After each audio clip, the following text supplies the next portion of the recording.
కానీ ధనవంతుడి జీవితంలో ఎవరి ధనం ఉండేసరికి దేవుని చిత్తం మరుగైపోయింది, దేవుని చిత్తం కనుమరుగైపోయింది, దేవుని చిత్తం మర్చిపోబడినది. తన స్వచిత్తానుసారంగా నడిచాడు. సహోదరుడా, కుమారుడా, నీవు నీ జీవితకాలం అంతా కూడా నీకు ఇష్టమైనట్లుగా బ్రతికేవు కనుక ఇప్పుడు ఈ వేదన అనుభవిస్తూ ఉన్నాం. కనుక మన చిత్తానుసారంగా మనం జీవించే జీవితం మనకి ఎవరి సుఖముతోనూ నెమ్మదితోనూ బ్రతికే బ్రతుకుని మనకి ఇవ్వదండి. మీరు సుఖముగాను నెమ్మదిగాను బ్రతుకున్నట్లుగా, అవునండి, మనిషి అన్న తర్వాత సుఖముగా నెమ్మదిగా బ్రతకాలని కోరుకుంటాడు. దేవుడు కూడా అదే కోరుకుంటున్నాడు. మరి మీరు కోరుకున్నది, దేవుడు కోరుకున్నది మీ జీవితంలో మీరు అనుభవించాలి అంటే దేవుని చిత్త ప్రకారంగా మీరు నడిపించబడుదురుగాక. మీ స్వచిత్తాన్ని పక్కన పెట్టుదురుగాక. మీ స్వచిత్తాన్ని పక్కన పెట్టాలి, కానీ మీ స్వచిత్తాన్ని నెరవేర్చుకుంటే వ్యాధకరమైనటువంటి బ్రతకవలసినటువంటి పరిస్థితులు వాళ్ళ జీవితాలకి వస్తాయి. వాళ్ళు ఎవరైనా కానీ. దేవునికి స్తోత్రం, హల్లెలూయా. నా ప్రియమైనటువంటి దేవుని బిడ్డలారా,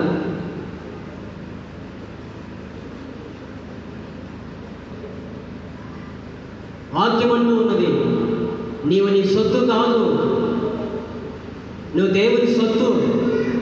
నీలో ఉన్న ఆత్మ దేవునిది, నీలో ఉన్న ప్రాణం దేవునిది, నీ దేహము దేవునిది, నువ్వు అనుభవించే ప్రతిదీ కూడా దేవునిది. నీ దేహంలో ఉన్న ఆరోగ్యం దేవుని కృప వలన, నీకున్న ఉద్యోగం దేవుడిచ్చినది, నీకున్న వ్యాపారం దేవుడిచ్చినది, నీకున్న పిల్లలు దేవుడిచ్చిన పిల్లలు, నీకున్న కారులు దేవుడిచ్చినవి. ఆ దేశమంతటిలో కూడా ఇంత ఆస్తి కలిగినటువంటి యోబు అన్నటువంటి మాట, యెహోవా ఇచ్చెను, ఆయన నామానికి స్తుతి కలుగును గాక. కనుక మనకు ఉన్నవన్నీ కూడా, నా ప్రియమైన దేవుని బిడ్డలారా, దేవుడు మనకి ఇచ్చినవి.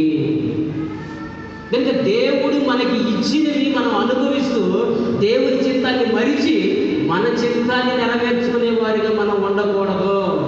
దేవుడు మనకి ఎన్ని ఇచ్చినా, మనకి ఎంత ఆస్తిని ఇచ్చినా, ఎంత మంచి ఉద్యోగం ఇచ్చినా, ఎంత మంచి వ్యాపారం ఇచ్చినా, ఎంత మంచి కుటుంబాన్ని ఇచ్చినా, ఎంత మంచి లైఫ్ ఇచ్చినప్పటికీ కూడా దేవుడు ఇచ్చిన దాన్ని అనుభవిస్తూ కృతజ్ఞత లేకుండా దేవుని చిత్తాన్ని మరిచి మన చిత్తాన్ని ఎవరిని నెరవేర్చుకునే వారిగా మనం నడిపించబడకూడదు. మన జీవితంలో ఎన్ని ఉన్నప్పటికీ కూడా మన జీవితకాలం అంతా కూడా తండ్రి చిత్తమును మాత్రమే నెరవేర్చుటకు నేను వచ్చి తిని, క్రీస్తును పోలి నడుచుకునే వారు తండ్రి చిత్తమే వారు చేయుదురుగాక. హల్లెలూయా. అలా బ్రతికినట్లయితే నీ బ్రతుకు నెమ్మదిగా ఉంటుంది.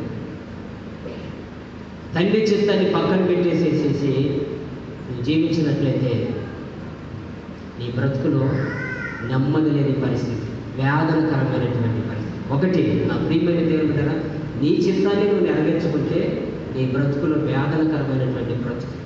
నీ చిత్తాన్ని పక్కన పెట్టేసేసి తండ్రి చిత్తాన్ని నువ్వు నెరవేరిస్తే నీ బ్రతుకులో నెమ్మదిగా. దేవునికి స్తోత్రం.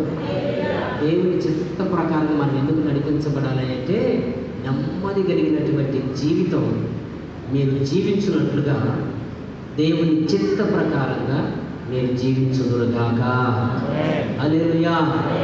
ఏమండి, దేవుని చిత్త ప్రకారంగా జీవించాలి, దేవుని చిత్త ప్రకారంగా నడుచుకోవాలి అని వాక్యము మనతో మాట్లాడుతుంది. కనుక మొదటిగా దేవుని చిత్త ప్రకారంగా మనం నడవాలి అంటే ఫస్ట్ ఆఫ్ ఆల్ మొట్టమొదటిగా అసలు దేవుని చిత్తం అంటే ఏంటి అన్న విషయం మనం తెలుసుకున్న వారమే మనం ఉండాలి. దేవుని చిత్తము తెలియకుండా దేవుని చిత్త ప్రకారంగా నడువు నడువు నడువు నడువు అని అంటే నా ప్రియమైన దేవుని బిడ్డలారా, హౌ ఇట్ ఈస్ పాసిబుల్? అది ఎలా సాధ్యం? కనుక అందుకే ప్రభు దేవుని చిత్తం అంటే ఏంటో మొదటిగా మీకు తెలియజేసే ప్రయత్నాన్ని దేవుడు చేస్తూ ఉన్నాడండి. ఏంటి అంటే దేవుని చిత్తము అంటే మొదటిగా నువ్వు తెలుసుకుంటే ఆ దేవుని చిత్త ప్రకారంగా నువ్వు నడిపించబడతావు. దేవుని చిత్త ప్రకారంగా నువ్వు నడిపించబడితే నీ బ్రతుకు నెమ్మదిగా ఉంటుంది. దేవునికి స్తోత్రం. చాలా మంది కుటుంబాల్లో నెమ్మది లేదండి పాస్టర్ గారు. చెబుతారండి. ఎందుకమ్మా అంటే ఒకళ్ళేమో కారణము భర్త ప్రవర్తన అని చెబుతారు, చాలామంది పిల్లల ప్రవర్తన అని చెబుతారు, చాలామంది నా ప్రియమైన దేవుని బిడ్డలారా ఆర్థిక ఇబ్బందులు అని చెబుతారు, చాలామంది రకరకాలుగా చెబుతారు. ఇందును బట్టి కుటుంబంలో అసలు నెమ్మది లేదండి, నెమ్మది లేదు అని చెప్తారు. నా ప్రియమైన దేవుని బిడ్డలారా అవి ఎన్ని ఉన్నప్పటికీ కూడా, ఆ సమస్యలు ఎన్ని ఉన్నప్పటికీ కూడా నీ జీవితంలో నువ్వు నెమ్మదిగా ఉండగలిగేటట్లుగా నీ జీవితం ఉండాలంటే నీ జీవితంలో దేవుని చిత్తమును నువ్వు చేసిన వ్యక్తి అయితే సమస్యలు అయినా సరే నువ్వు నెమ్మదిగా